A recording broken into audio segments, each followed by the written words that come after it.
En aquellos días, levantándose María, fue deprisa a la montaña, a una ciudad de Judá, y entró en casa de Zacarías y saludó a Elizabeth. Y aconteció que cuando oyó Elizabeth la salutación de María, la criatura saltó en su vientre y Elizabeth fue llena del Espíritu Santo. Y exclamó a gran voz y dijo: Bendita tú entre las mujeres y bendito el fruto de tu vientre. ¿Por qué se me concede esto a mí, que la madre de mi Señor venga a mí? Porque tan pronto como llegó la voz de tu salutación a mis oídos, la criatura saltó de alegría en mi vientre. Y bienaventurada la que creyó, porque se cumplirá lo que le fue dicho de parte del Señor.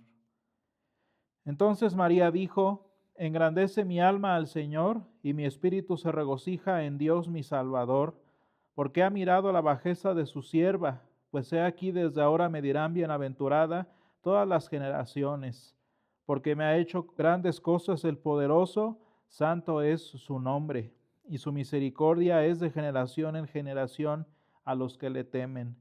Hizo proezas con su brazo, esparció a los soberbios en el pensamiento de sus corazones, quitó de los tronos a los poderosos y exaltó a los humildes. A los hambrientos colmó de bienes y a los ricos envió vacíos. Socorrió a Israel su siervo, acordándose de la misericordia, de la cual habló a nuestros padres para con Abraham y su descendencia para siempre. Señor, esta es tu palabra y tu palabra es verdad. Santifícanos en tu verdad, te lo pedimos. Amén.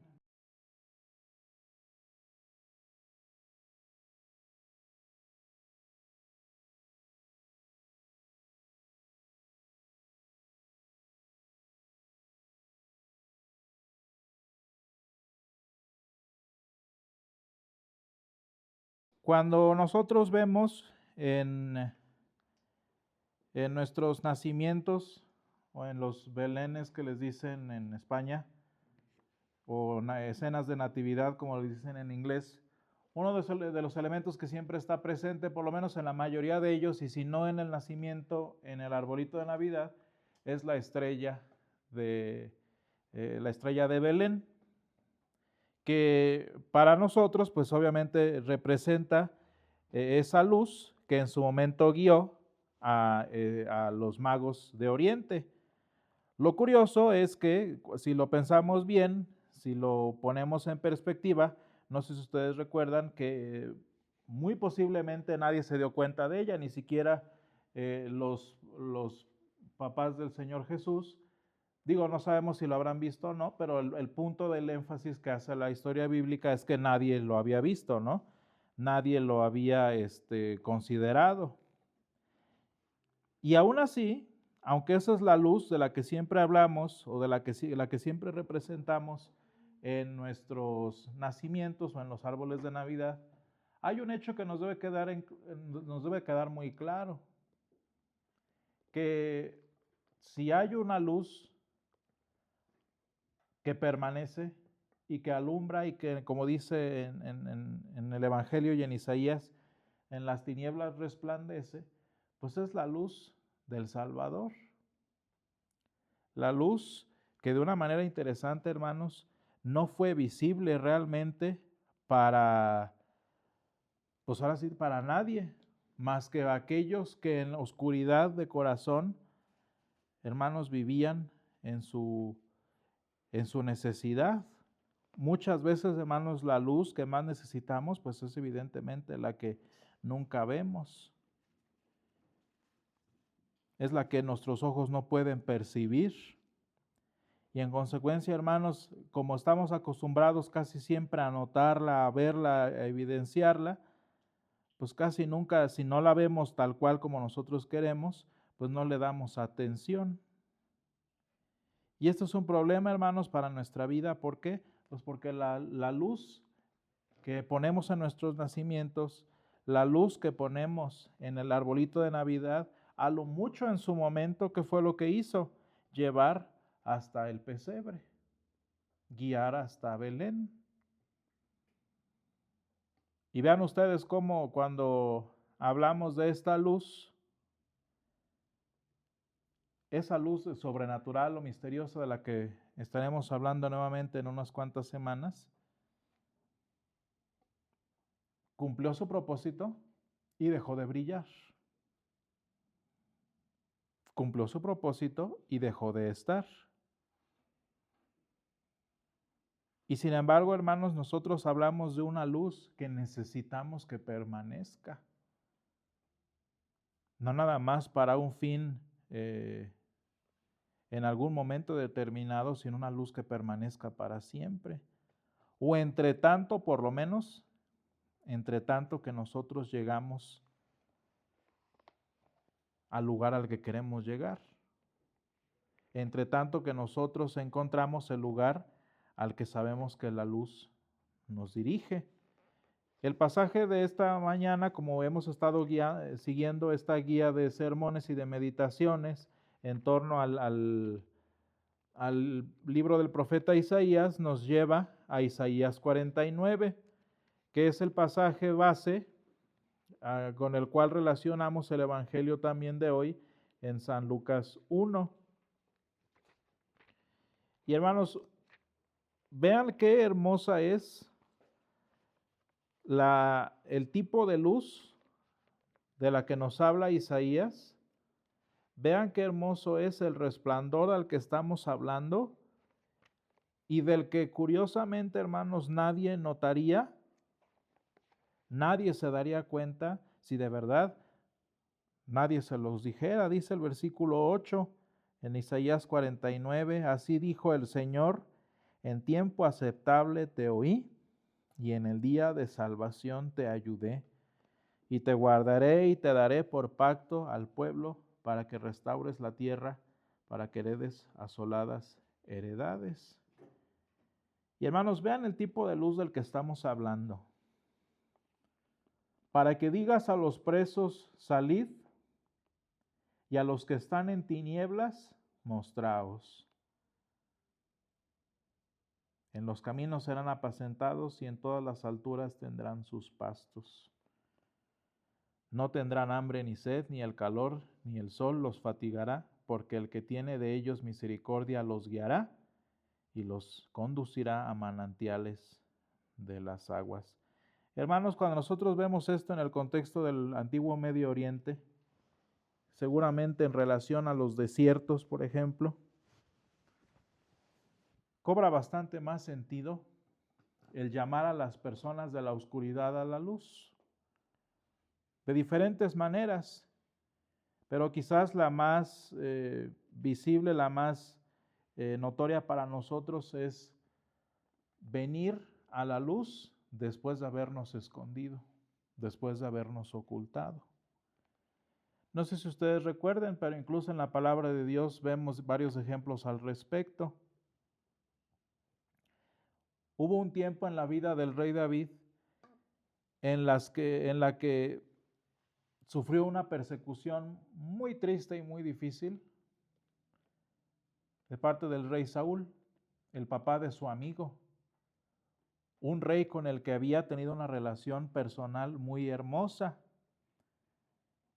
Y tan triste fue la huida de David, hermanos, a la persecución de Saúl, que de ahí es donde suponemos que se inspiró para escribir el Salmo 23, que como lo hemos dicho antes, habla de un valle de sombra de muerte, que para nosotros pues nos suena a lo mejor un poco metafórico, ¿no? Pero para el rey David sí existía y de hecho estaba enfrente de Jerusalén, un valle de sombra de muerte. Y se llamaba valle porque literal es un valle y se le decía de muerte pues porque ahí ponían a los muertos. Los enemigos sitiaban Jerusalén, la ciudad fortificada, aventándole los cuerpos de los muertos porque eso era inmundo de acuerdo a la ley de Moisés. Al grado, hermanos, que como hemos dicho en algún momento, la única forma en la que David podía sobrevivir los ataques de Saúl era irse a esconder ahí entre los huesos y entre los muertos. Y no solo eso, sino que ustedes recordarán de ahí de su escuela dominical la ocasión en la que David está escondido en una cueva y Saúl y su ejército para descansar y también por seguridad van y se meten a la misma cueva donde está David. Y David, ahora sí, cachetada de guante blanco, le corta un pedazo de su túnica a Saúl y luego se la lleva y le dice, mira, estuviste en mis manos. ¿Por qué creen que preferían las cuevas? Pues bueno, porque entre muchas razones La zona de donde está Jerusalén era zona peligrosa, animales salvajes y todo tipo de peligros, y las cuevas eran los lugares más naturales para buscar refugio. Los enemigos casi siempre atacaban en lugares abiertos, también por seguridad de ellos. Entonces las personas tendían a ocultarse en cuevas. Uno de los descubrimientos arqueológicos más importantes del siglo XX fue los manuscritos del Mar Muerto, y la única razón por la que los descubrimos después de siglos enterrados es porque estaban escondidos en cuevas en donde nadie va a jamás buscar, y donde quienes los escondieron sabían que iban a estar seguros. Y hermanos, por si no bastara ya suficiente el problema del peligro del que solo las cuevas a veces daban seguridad, entre comillas, imagínense cuál era la única forma de protegerse del sol en medio de un desierto, pues también ocultándose en una cueva. El problema, hermanos, de las cuevas, de estos lugares seguros, es que están oscuros. Y para el tiempo y el contexto en el que estamos hablando, hermanos, la luz que podía uno llevar consigo para poder ver o para poder moverse en estas cuevas, que les digo que a veces eran bastante prolongadas, la luz no dura para siempre. Y hermanos, tarde o temprano en muchas de las cuevas del Medio Oriente, las personas que llevaban luz se terminaban perdiendo porque se les apagaba la luz que llevaban. ¿Y cómo salgo si todo se ve oscuro? Literal, si no se ve. Y esa oscuridad, hermanos, que daba aparente seguridad, que daba aparente certeza, pues se convertía en una trampa de la que no se podía escapar. Y hermanos, es triste darnos cuenta cómo David, como nosotros, como muchas personas en diferentes momentos han tenido que esconderse en cuevas y vivir como cautivos.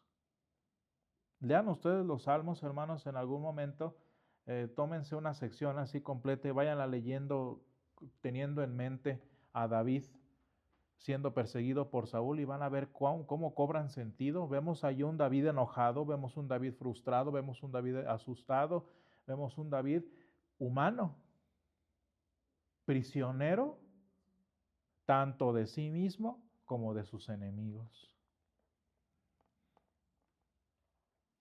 Y sin embargo, vean qué hermoso inicia el pasaje de hoy nuevamente. Dice, en tiempo aceptable te oí y en el día de salvación te ayudé. Y no nada más eso, hermanos, sino que el Señor nos ha salvado a nosotros, nos ha sacado de estas prisiones, de estas tinieblas, para que ahora nosotros también hagamos lo mismo con personas que viven en esa situación. Hermanos, nosotros vivimos en unas tinieblas profundas y somos incapaces de escapar de prisiones, de cuevas, de temor, de vergüenza, de muerte.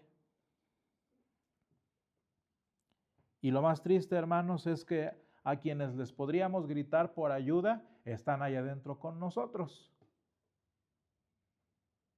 Me parece fue el viernes, ¿no? Que en la meditación, no me acuerdo cuándo fue, que mencionábamos algo parecido a esto, ¿no?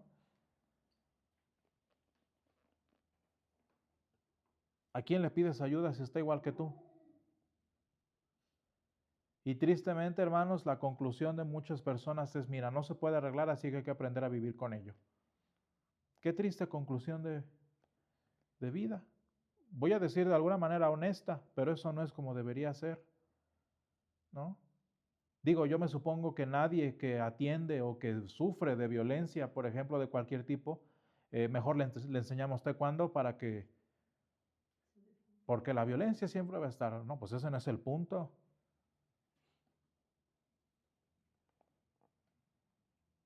Vivimos en una oscuridad tan profunda, hermanos, que le hablamos al otro. No sé si ustedes conocen la frase de a buen santo te arrimas, como si el otro estuviera muy iluminado, está igual que nosotros.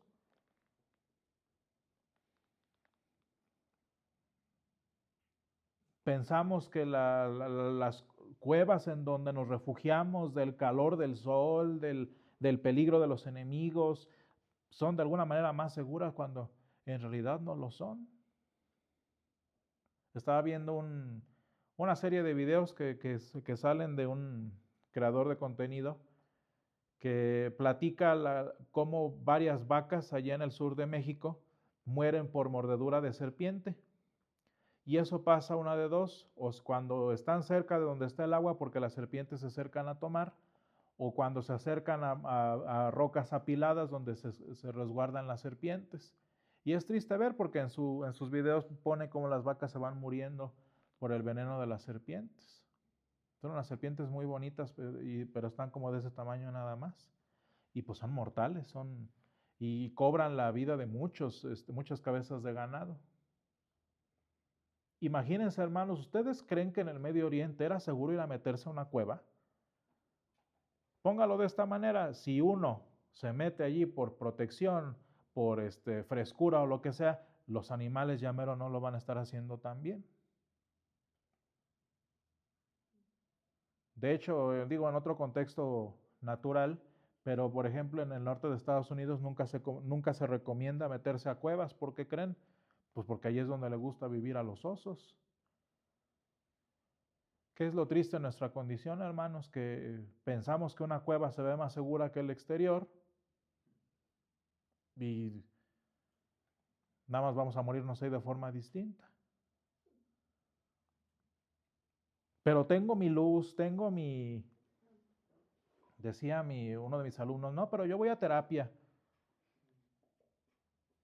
Y qué bueno, ¿no? O sea, sirve, ¿no? No te estrellas y nada, pero ¿cuál es el problema de esa luz, hermanos? ¿Cuál es el problema de la luz de nuestros nacimientos, de nuestros arbolitos de Navidad? Que el punto es que un día se quita y se guarda.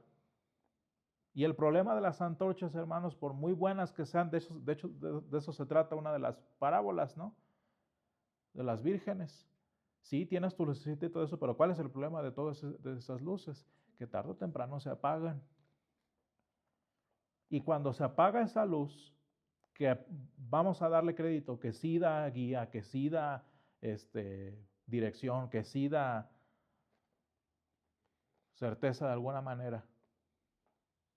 Cuando esa luz se apaga, cuando esa luz se limita para lo que fue hecha, nosotros nos damos cuenta que estamos en una cueva tan peligrosa como estar afuera.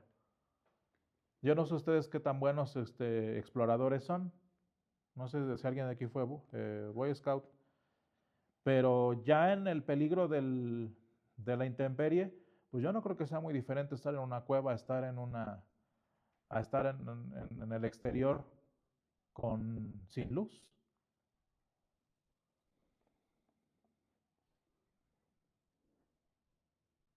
¿Y saben qué es lo peor, hermano, hablando de estas referencias? Que nunca es recomendado gritar. ¿Por qué creen que no se recomiende gritar en este tipo de situaciones? Pues porque si gritas, si pides auxilio, estás avisando dónde estás. Estás dando la ubicación exacta de donde te encuentras, y lo triste es que no siempre quienes vienen a encontrarte son los que quieren ayudarte.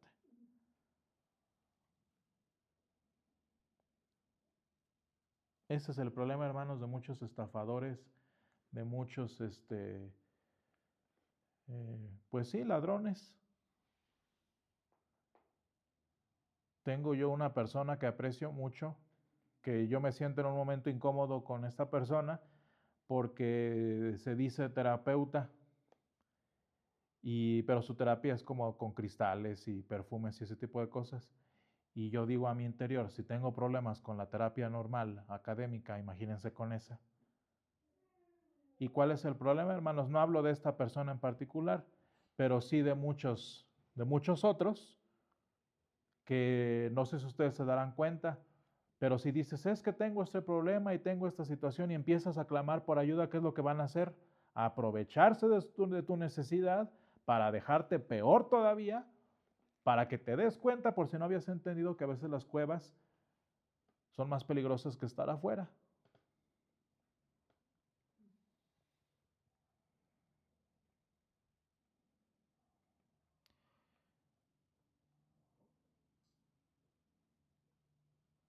Y es por eso, hermanos, en este sentido, que de la luz que nosotros hablamos, de pura entrada y por razones obvias, no está dentro de la oscuridad.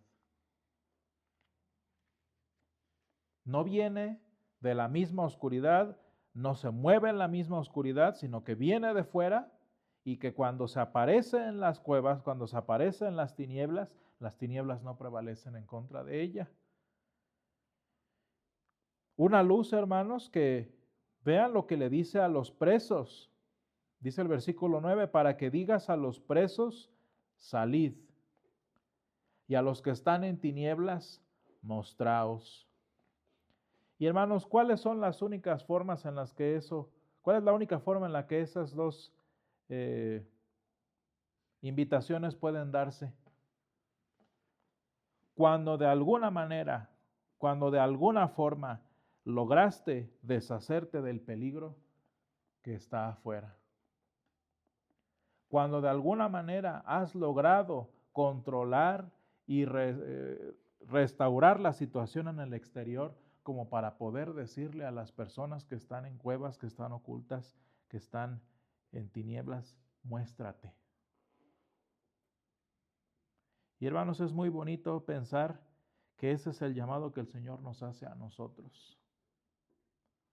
Cuando le dice, no sé si ustedes han visto esos documentales de las mamás, los felinos de la sabana, no sé si ustedes saben que le llaman a sus bebés, los dejan escondiditos, se van a cazar y luego ya que cazan, regresan y les hablan. ¿En qué momento creen que las mamás llaman a sus bebés? Pues cuando ya se aseguraron de que todo afuera está seguro y los bebés entonces pueden salir sin ningún problema.